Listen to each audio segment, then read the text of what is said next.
Сосын пайғамбарымыз саллаллаху алейхи ва саллям баршамызға қайталанбас өнеге ғой. Айша анамыз радиаллаху анха айтады: "Иза тахайялатис сама тағайяра лаунуху" дейді. Аспан бұлт қаптап өзгеріс бастаса дейді, аспанда түрі өзгеріп кететін дейді бірден. Түрі өзгеріп кететін хоража ва дахала, қараңыздар. Шығады, кіреді. Жаңа пайғамбар салсам жоқ дейді сөйлесіп отқан. Шығады, кіреді. Ақбала ва адбара, алға жүреді, артқа жүреді, алға жүреді, артқа жүреді. Ва иза матара, егер де жаңбыр жауып бастаса, суррия бихи дейді, қуана бастайды дейді. Азап емес екен ғой деп. Қараңыз. Сонда мен сұрадым дейді: "Я Аллахтың елшісі, неге сіздің түріңіз өзгеріп кетеді ондай нәрседе? Ол бұлт жаңбыр әкеледі ғой" деген кезде, бір қауымда сөйтіп айтқан жаңбыр әкеледі деп деген. Ат қауымы мысалы. Ат қауымына жаңа Худ пайғамбар ескертіп жатыр. Сөйтіп мүлде теріске шығарады бүкіл нәрсені.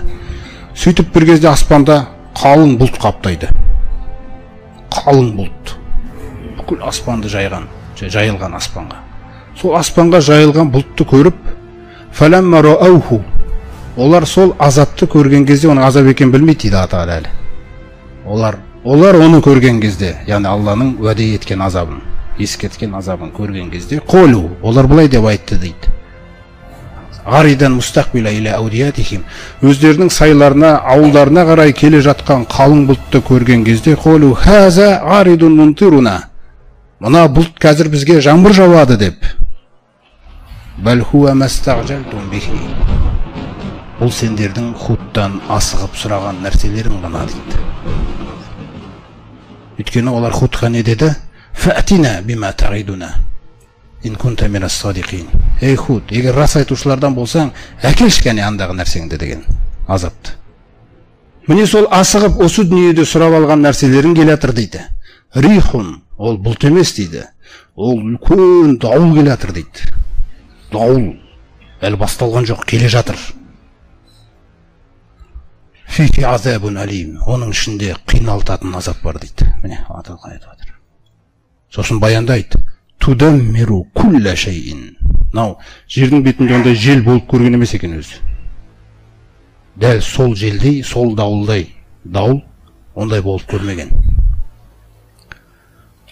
Тудаммиру кулла шайин би амри раббиха.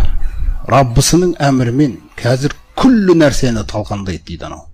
Жоқ болады дейді, ештеңке қалмайды дейді.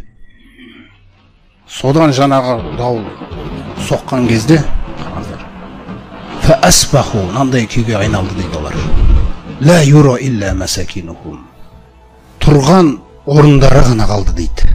Мына жерде бір халық тұрып құрып кетіпті ғой деп айтылатын тарих қана қалды дейді, қараңыздар. Жоқ дейді ештеңке. Казалика нарзил қаумал мужримин.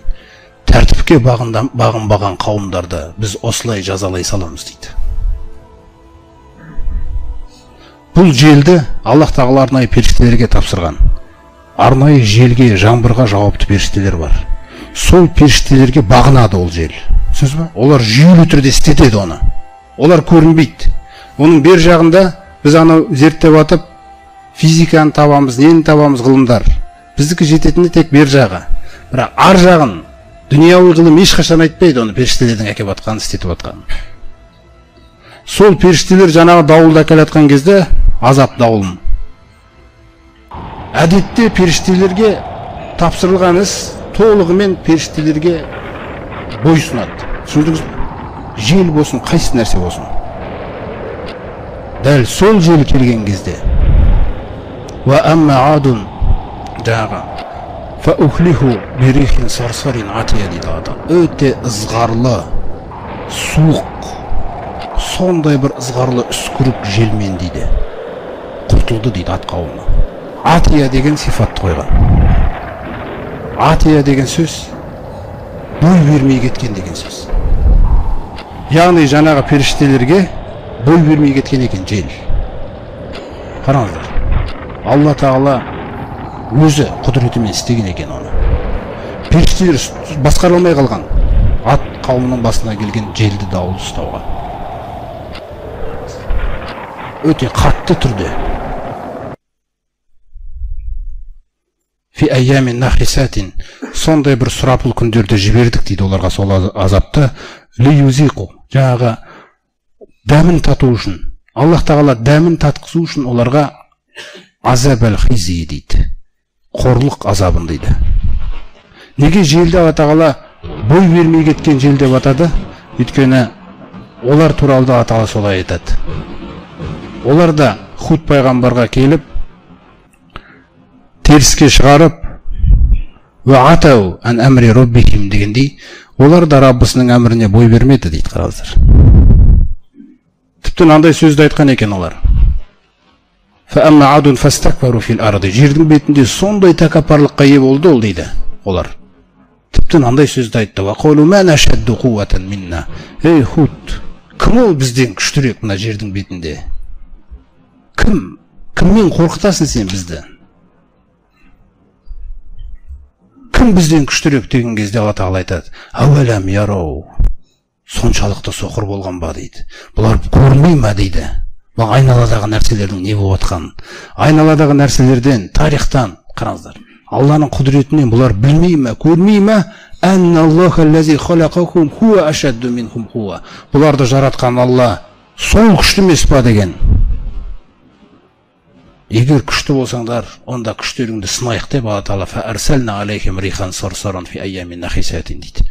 Сөйтіп сондай бір сұрапыл күндерді жібердік.